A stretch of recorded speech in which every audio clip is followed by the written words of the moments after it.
Eesti puurikanad vajavad kangelast.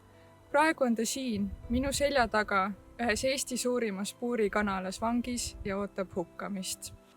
Me vajame sinu abi, et kanade kangelane saaks Eesti inimestele jutustada miljonite puurikanade traagilise loo. Selleks peame ta lähimate kaaslastega puurist päästma, ehitama neile turvakodu ning hoolitsema selle eest, et Eesti inimesed kanade sõnumid kuuleksid. Sellist elu elab ta praegu. Ta on kitsas puuris teiste lindudega kokku surutud, ta ei ole mitte kunagi sirutanud oma tiibu ega näinud päikesevalgust. Ta jalad valutavad traatpõrandal seismisest. Anneta, et päästa kanade kangelase elu. Alles pärast seda, kui sina oled ta päästnud, saab ta hakata tõelisi kangelastegusid korda saatma.